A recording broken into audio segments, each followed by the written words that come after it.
What's going on, guys? It's another Mom to Mom Monday, and today I want to give 3 tips for first time dads. 3 tips for first time dads.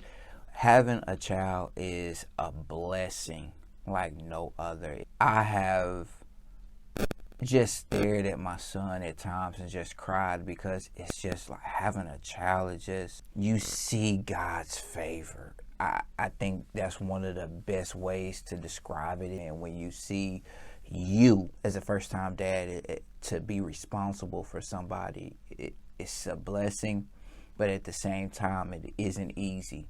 And I want to talk about 3 things. My son is 10 months now, and I want to talk about what I have learned. Number 1, if you're taking notes, make sure that you are intentional with your relationship with God.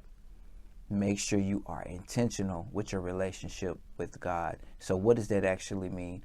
That means that you have to have a specific time to meet with him. Now, you talk to him throughout your day. Talk to him in the car. Talk to him if the fast food if you had a bad experience at the fast food restaurant and you want to go out. Talk to him whenever.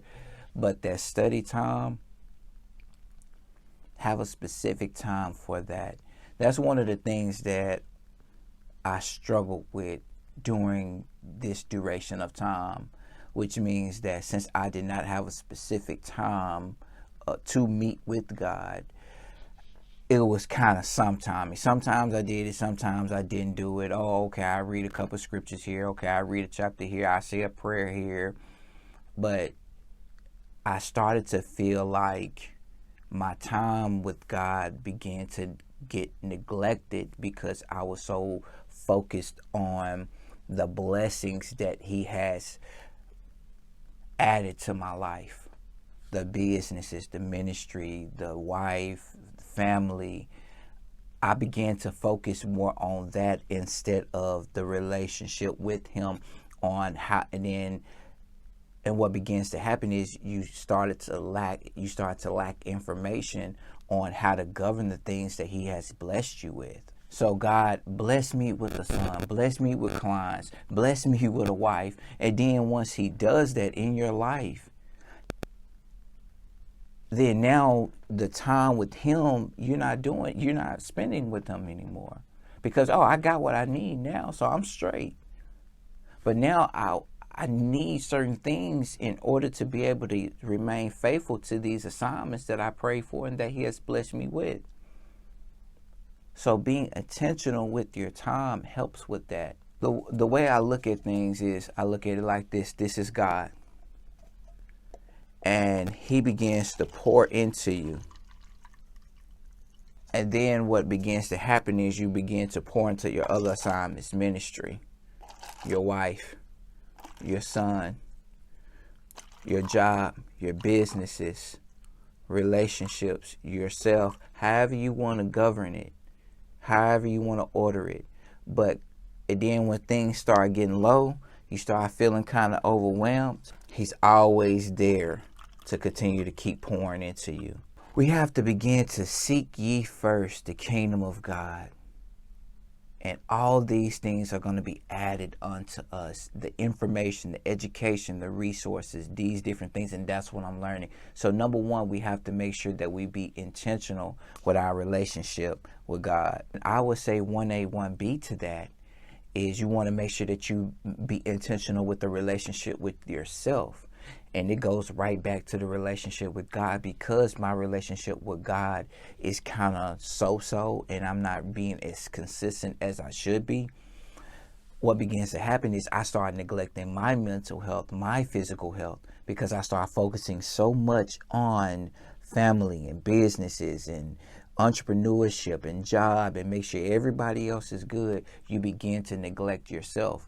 And then what begins to happen is you hide behind things and you wear a smile and make sure everything is okay, and it's really not.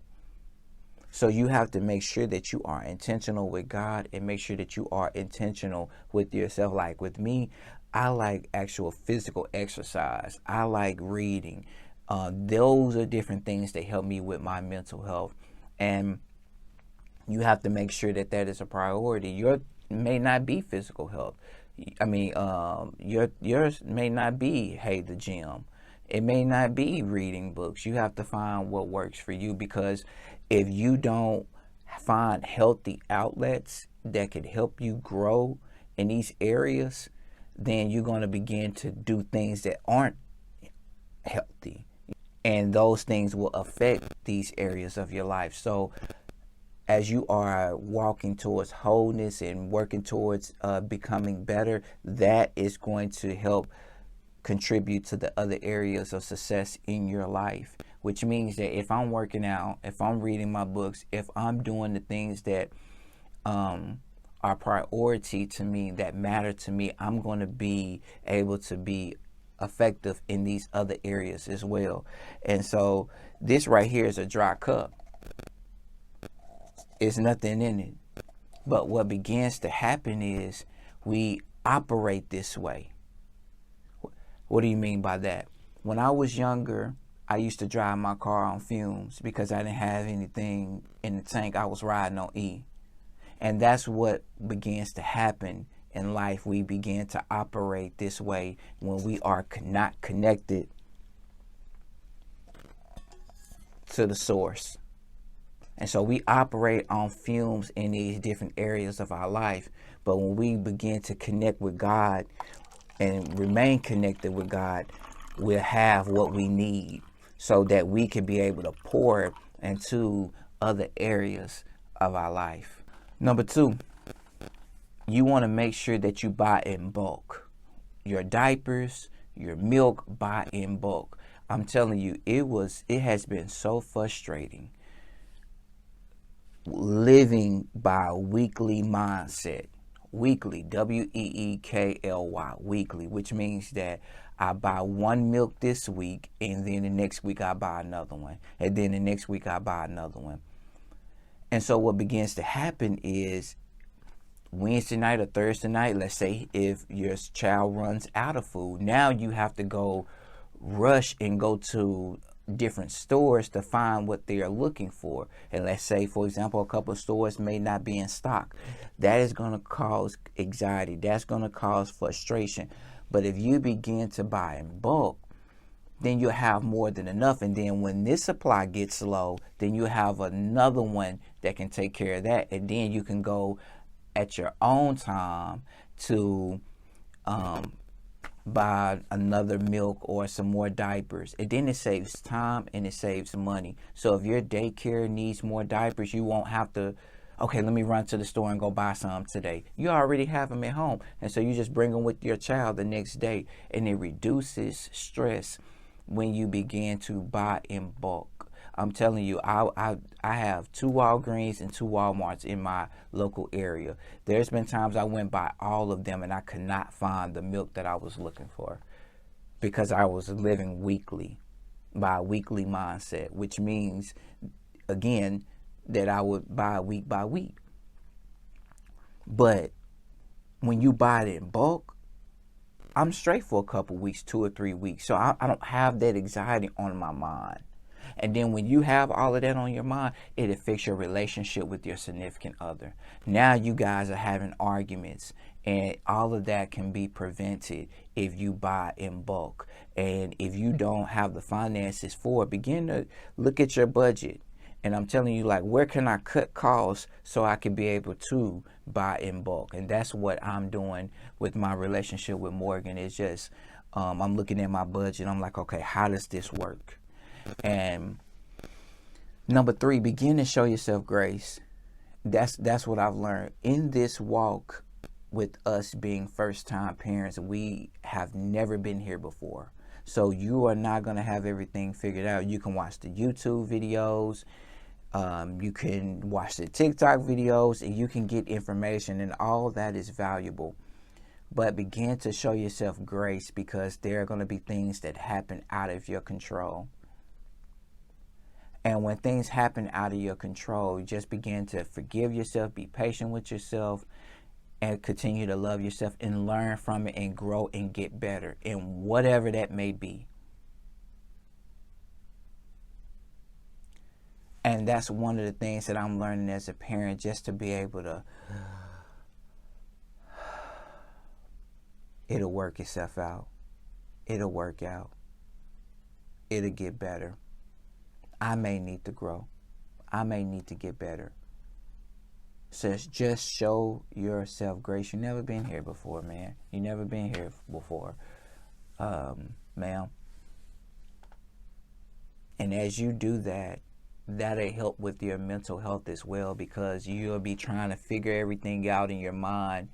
And just to bring this to a close, it's so important to have community in your life.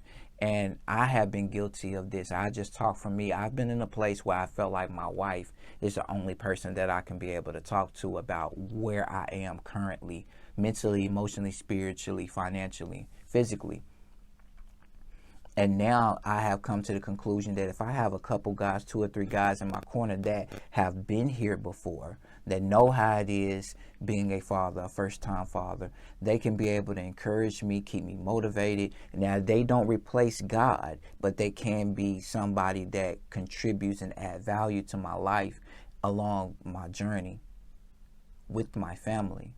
And so those are the different things that I could be able to do with that accountability partner, with that community, is be able to release and vent and talk about my frustration, irritation, and there's no judgment. They can encourage me and keep me motivated along my walk. So these are different things we got to make sure that we keep God first. Be intentional with our relationship with God and ourselves. Buy in bulk. Give yourself grace. And have community within closing. And as you do that, these are different tips that help you along the way to help you and to continue to grow in fatherhood. I want to say a quick prayer with you. As a parent, I know it's not easy. Having to go to work, having to provide, having to protect, having to make sure that you lead them in the right direction, educate them. And it's not easy. And I know we may make it look easy, but it's not. I know you have some times that you get down. So I'm just praying for your strength, that you continue to fight the good fight. You are doing great as a parent. There's always areas where you could be able to grow. Nobody's perfect. But continue to fight the good fight of faith. Don't give up. Don't quit. Don't throw in the towel. Don't take yourself out. Don't commit suicide. Begin to lean on God for strength to carry you through in guidance. And as you do that, you can be able to pour into your child. God bless you.